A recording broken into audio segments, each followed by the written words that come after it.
Hello everyone, welcome back to Wargame Red Dragon. I have a friendly match for you guys today between Stuffy and Herr Kappelmeister, which I hope that's not something dirty in German because I'd have no idea. And this was a friendly game where I was giving Stuffy a bit of a backseat.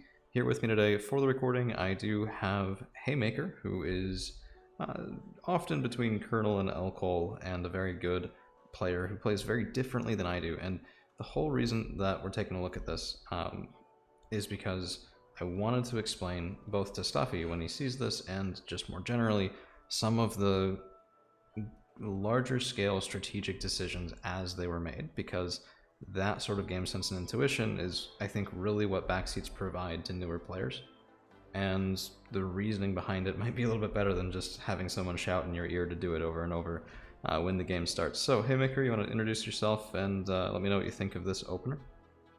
Hey,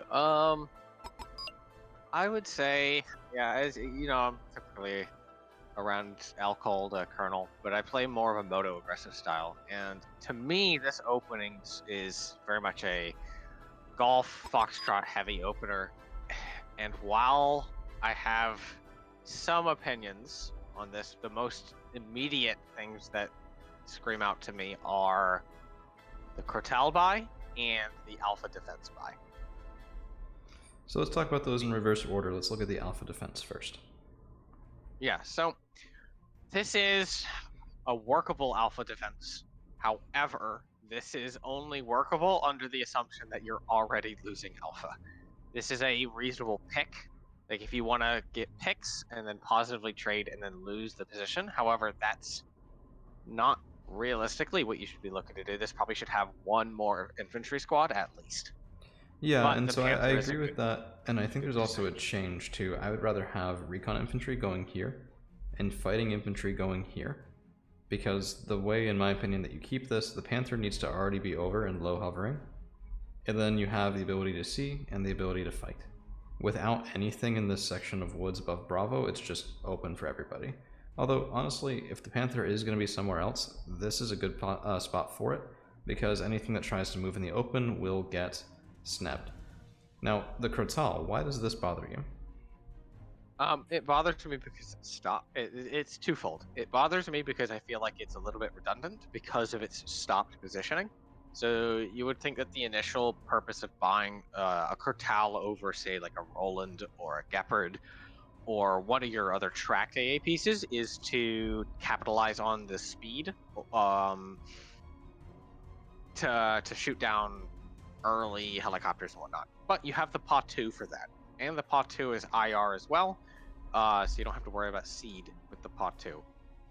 And so, in my opinion, the Cortal, well, the Cortal is IR as well, but so is the PA-2. And my thought would be, the Cortal and the PA-2 are a bit redundant. So either, if you're going to stop the Cortal this far back in Hotel, it should be a Gepard or a Roland or one of your other tracked AA pieces, or it should be another asset. Yeah, multi-roll. And so I'm more prone to be the sort of guy who takes the Cortal here. I don't think that a 0 ground AA opener is super reliable with just a Tiger, but I agree with you that it needs to not be here. It needs to be moving up to actually cover this advance. And so Stuffy is opening to triangle. The reason I've paused for so long, just in case any of you are like, dude, talk during the game, that's like your whole hobby description, is because this was the first decision point where I really started saying something to Stuffy. And for those of you who have played the game a bit more, I bet you probably know what this is before I already say it, but looking at the field right now, Stuffy started with 1 CV. His opponent has started with 3. His opponent is down about 200 points, depending on the type of CV and whether or not he's taken a fob. But he's 100% down on points in the opener. And that's before we even see where the Red 4 player has opened. We already know Stuffy has an advantage on the ground. And if that's the case, and you're going to get ticked on +3 for a little while, you need to translate that into a positional advantage, even if it's not a tick advantage. So the first thing I was saying to Stuffy right here was just go, go, go, go, go. Push. Your opponent cannot keep up with you on the ground. We already know that before we even see the opener. And once you start to see the opener, you can confirm that when you see the Leopard C2, when you see this Stormer here, that there's nothing that can match the Leclerc and the 2A1 combination. So That was the first decision point. That was the first big yelling in your ear, do this, go, go, go, go, go. Haymaker, would you have suggested anything differently there? Would you have suggested a follow-up maybe? Because we do see CVs coming out now, the first CV buy from Stuffy for Hotel. A CV for Hotel is not necessary, especially when you're this closely matched in skill and you're early on in your Wargame path. It's not a bad call to stop that 2-pointer tick. I would not buy any more than that though. So the idea is, okay, get rid of that massive tick, but then keep pressure on the ground.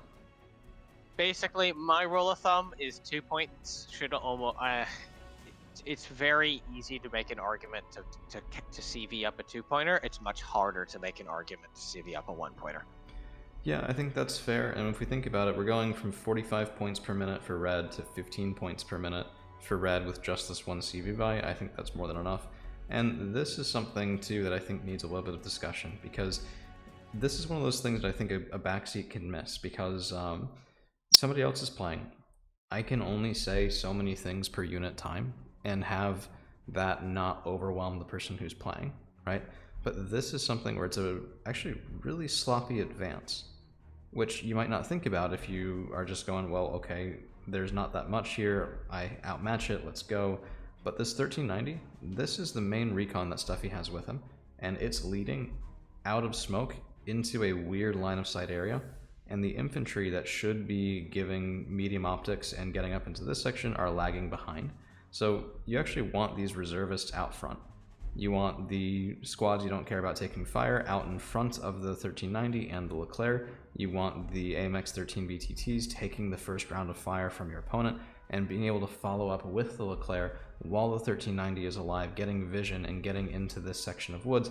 One way to do that, by the way, is to take these tanks and approach from a little bit farther on the right here. It's really tempting to go with where these hedges are, but as nice as that is for cover, we have smoke for cover. And when you are approaching from this side, as we're about to see, the line of sight can do really strange things to you.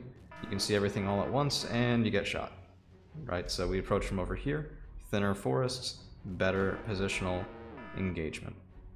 Or at least that's my position on it. So now these guys do need to be getting unloaded, and they are, and this does have potential, but Leclerc is damaged and we have some contact on the left. So Haymaker, if you were backseating Stuffy right as this is going on, what would you say?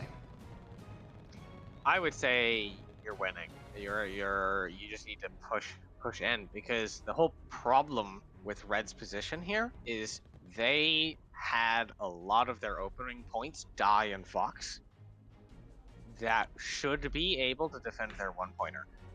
But now that's wide open. There's a CV there that's wide open for you to kill and get a 100-point swing.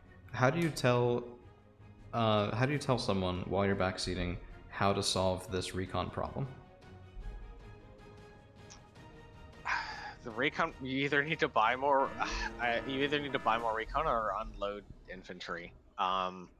My thoughts currently with the recon issue is you need to wait until you have either your PA 2 ready to go or have some more assets, or you need to go ahead and make the decision to foot slog it out with your chasseurs and your boxes, because you can make the desperate decision to recon and force with boxes, recon by getting shot at. Right. And that was the decision that I was actually pushing Stuffy to make here because of that delay that you're mentioning. Like, these VABs with recon infantry were ordered relatively quickly, but even then they're far too slow. And if we're going to try to capitalize on that early advantage, we need to do it before there's enough income to make up for the gap. And there's been 420 points worth of income already right at that point. This, in my opinion, needs to go. And in order to do it better, that push needs to, you need to recognize, okay, well, I'm not stopping here. I'm not stopping in golf. Load the Commandos Para back up into that VAB and send them down so that you can see what's going on here. And then you don't have to wait all the way and you replace those Commandos Para with the new VAB. But that's a CV kill, which means that now that +2 is getting us to a 0-0, and go ahead. It's not just that though, this is a really strong positional advantage as long as you can preserve your forces. If Stuffy can take this forest and foxtrot, this game is almost as good as done. as the town and the tree line are really difficult to dislodge as long as you have a triumvirate of assets. I agree. And these Panzergren are making a beeline because I think I said the exact same thing to Stuffy. And now that we've both commented on that, I do just want to say, small nitpick, these chasseurs should not be unloaded here. They need to be making their way up and unloaded there. But the reason that this town is so nice is because, especially when you get in there with shocks on the caliber of Panzergren 90, you have really heavy AT that's going to be getting a lot of side shots on things that are trying to move up, being pathed by the game through this section of woods. But you also have the Lichta MG3, which is one of the best tertiaries in the game, and a lot of infantry, when they are moving through, will engage one at a time because they'll be unloaded here, they'll be walking forward, and the Panzergren will engage one squad but not the other if they're on attack move, and one squad will stop, the other won't. Panzergren take a one-on-one engagement while in a town, that favors them 9 times out of 10. So this becomes a roadblock to infantry and vehicles into this section, and that allows you to really solidify this other section of the forest band. And when you do that in that order, when you get something here, then you take this, when you take this with tanks, now all of a sudden, the only way that they can approach is through this funnel into Panzergren 90. And that is just really, really, really hard to uproot. So that's why, Stuffy, if you're watching this, that's why I was saying, no, move him. Go ahead, quick, sorry. Yeah, another thing of note, though, is I'm actually, I think this is a pretty good solid game sense thing here, which is pushing those Vab recons on the flank and getting those into nice secondary positions. Yeah, here. That Vab, what, 2013? If that moves up into that forest just ahead, that is a prime CVE, prime recon position to just be able to push into that tree line. Yeah, I agree, and I believe that this response to Alpha push is good as well. Yeah, so the Legion 90 here, Vab, exactly what was needed. Got a little bit lucky that the Highlanders missed, but they are damaged and panicked from that Panther positioning that we were talking about earlier, and the Tiger over to Scout, I think, is just fine. Now, we have lost the Martyrs to the C2 Mexus, but honestly, still up on trading if you can get the kill here, which you won't against every player there. They'll back the tank out and you'll lose line of sight. But that particular individual left it there, and so he's paying the price, and SAS, by the way, are not cheap. So this entire advance, because the Red 4 player wasn't ready, it's just cost him more and more and more and more and more. And this is how you start that sort of domino effect positive trading in a game where you translate one good engagement into another, and you end up winning the game. Like this kill on the Tracked Rapier FSA, that's a really valuable kill. It's 55 points your opponent doesn't have on the board. They need to rebuy it again. They also don't have the same anti-air capabilities. You can use your planes better. That's how this sort of thing starts to roll really far forward in your favor after small individual engagements. But I agree 100%. These guys should be up here. The Vab should probably be all the way up here if you can swing it. That autocannon can shoot not all the way across, but it'll zone out any attempt to retake this side of the river. So Cap and Bravo. And what do you think when you see Red 4 Cap Bravo? Honestly, my thought is, well, first off, you should not be buying CVs. There are 2 CV purchases here. I think that this would have been better if neither of these had been purchased, and you'd spend all of those points shoring up the position in Fox and buying a horror counter push into Bravo, because Red side has now wasted another 100 points or so trying to get a +1 tick on a position that, when they're already well behind material-wise, and realistically not that far ahead positionally. Yeah, and so the only reason I disagree with that a little bit is I think 1 would have been fine. But whenever you buy a CV, and this took me a long time to learn, and by a long time I mean until like 2 or 3 months ago when Balance smacked it into my head finally. Whenever you buy a CV, you risk slowing the pace of your advance. When you're on the attack like Stuffy is right now, that can turn a situation around and not for the better for you. And so you have to answer the question of how do I get enough tick without how do I slow down completely? Because you are going to take losses like that 2A1. Again, would have been a little bit alleviated if the chasseurs were a bit more spread out and going up ahead, and we had recon here, but we don't, and those losses happen. But I think 1 to stop the tick is fine, and then after that, probably the better decision would have been to, as Haymaker just said, keep making sure that you can actually deal with the situation on the ground here. So, by the way, Panzergren doing exactly what we said they would, and allowing this push into the thick side of the forest exactly like we said it should go. And this is, I think, a textbook take of the side of Foxtrot.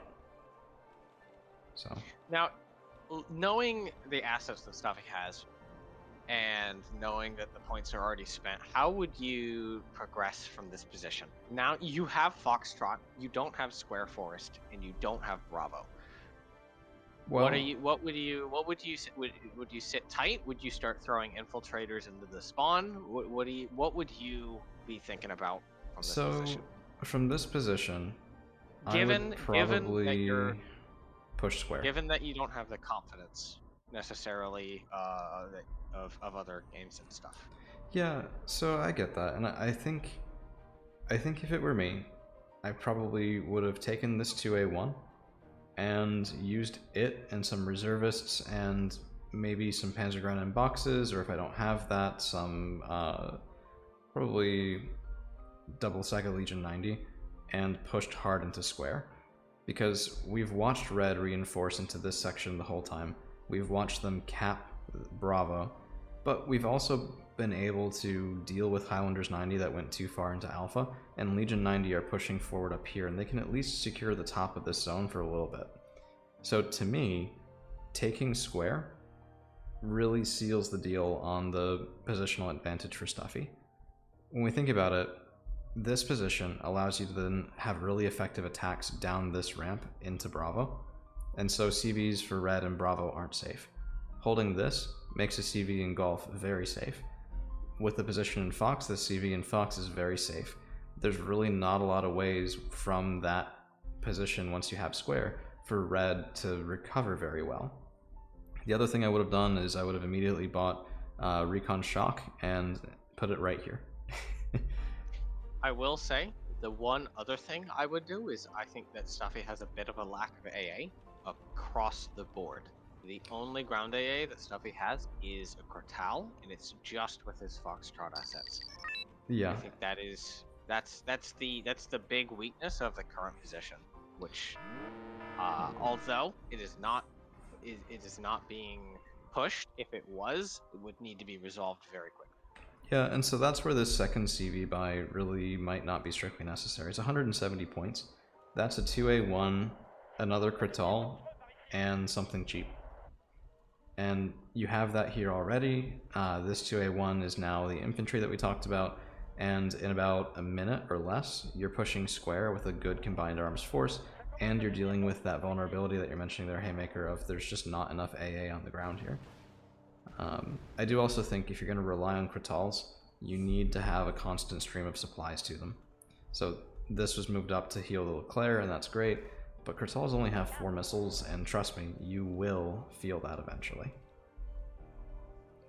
So from here, let's speed up just a bit. And yeah, so these SAS are just... there's no way. That can happen all day long, and this position with the Panzergren and Chasseur will deal with it. Every single time, twice on Sundays. Okay. This Crital, by the way, should be, when your opponent approaches like this, push it a little bit, and then pull it back. And if they don't retreat, you get the kill, and if they do retreat, well, you've zoned them off, and this gunship is no longer engaging Panzergren. That doesn't... yeah, they should kill it. Panzergren 90 are so good, man. Yep, that's dead. 45 points. The Panzergren 90's MG3 is phenomenal. Yeah. It's great at doing suppression damage. It's great at killing. At this point as well, I think another Panzergren to this area would be a good buy. I still think you need to plug that AA gap more than anything else. However, it looks like the Panzergrens are on the way in Martyr 2s. This is unfortunate, but First missile from the ATGM misses. You get the 75-point kill with the Kratal. This was, by the way, I think I was also telling Stuffy, push your Kratal, and then it died and he wasn't too thrilled with me. But honestly, that's a 10-point advantage and it denies recon. This engagement as well, take it every single time. So the smoke and the Leclerc push was another suggestion. But when you think about it, this should be something that I'd like to see newer players do far more often. Be bold with your tanks. When you have something that's up an entire weight class over your opponent's tank, like that Charlie 1 Mark 1, take the engagement. Worst case, you have to back off from an engagement that'll be roughly symmetrical, at least in the early game. Best case, you deny your opponent an asset that, frankly, could well kill your Leopard 2A1. Right? So you get a kill, you pick it up with a tank that's not really at risk, and you solidify the position of your new 2A1. So it's a win-win there, and I think I see, at least a lot of the times, I see newer players not willing to take the engagement that favors them because they've been burned before, but you have to build that confidence somehow. Yes. And that was excellent control too. I think that confidence also comes with success and with feeling that you're consistent with mortar smoke play. Oof. As we're now seeing the Kahu come out, the smoke mortars for the Stuffy's Leclerc are going to be more important. Yeah, smoke your tanks.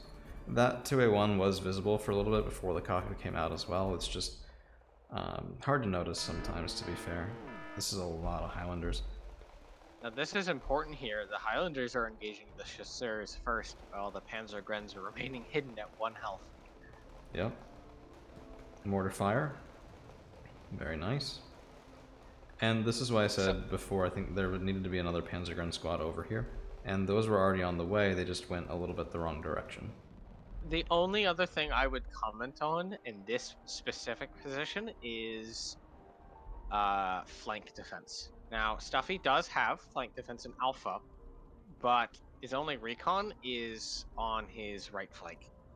And whenever I see a player on their last legs positionally, I always think that you need to be infinitely more cautious about odd pushes and weird flank sneaks more than anything else. Overextension by the Kahu, by the way, and nice pickup. Yeah, I agree with that. I think these Commandos Para had more than enough time and space to start pushing up this way as well. And I think the reason I'm linking both of those, by the way, another nice pickup with the tank, use your Leclerc. The reason I mentioned that when you're talking about flank defense is because even though this would be more of like widening the front, spacing out your vision so that it extends to all corners of where you're engaging is really important. And I think that's sort of hand in hand with what you're mentioning. When you're gonna protect against sneaks, widen the area that you can see. And there 110% needs to be something over here. There needs to be something over here. This is not well defended for the base. And it would really be a shame to see this much of an advantage in the game lose to, you know, sudden surprise helicopter maneuver into Delta. And I've seen it happen before, I've done it before. It's dishonorable, but people do it. So this is actually go ahead. With this +2 and Stuffy being this much up on points, there's only a handful of ways that red side can get back into this game, and that's going to be one of them. I think when you're this far ahead, you should be thinking how can I avoid losing rather than how can I win more in some ways. Yeah, I agree. And this might look odd to you, by the way. I actually suggested to move this out and smoke it because it was visible in this tree line because of the NZSAS that we're moving through. So moving it out means that you prevent a weird side shot from NZSAS, you prevent the Kahu from being able to come in and kill it with the mortar smoke here, but you also have open ground. If you just smoked it while leaving it here, the NZSAS could approach. And, well, when you're not in that tree line, you have the VAB, you have the Commandos Para. If those infantry approach this way, they're going to get shot. I mean, honestly, my thoughts would be to smoke it, pull it back, smoke it, and then position it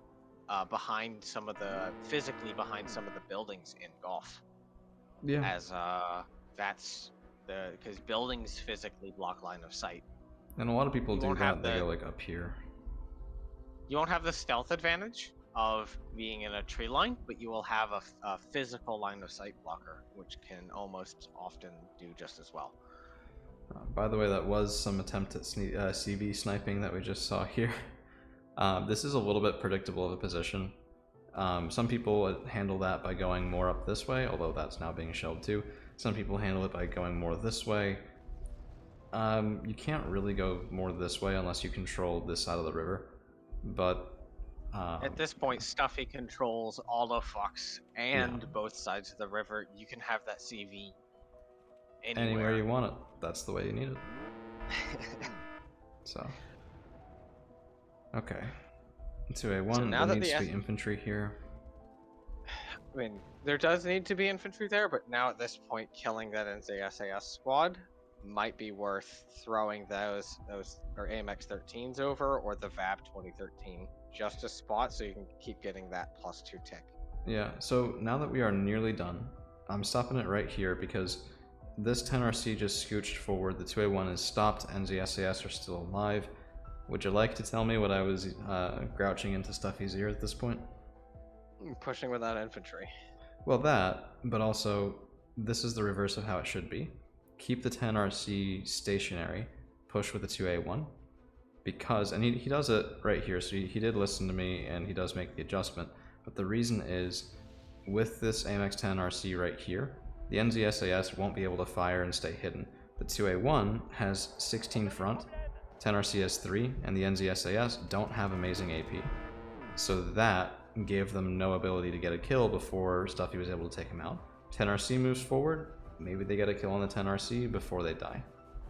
And now Stuffy's in a position to take square. Yep. This is a very convincing win. Yeah, 100%. So, beautiful game from Stuffy. He was actually really a pleasure to backseat.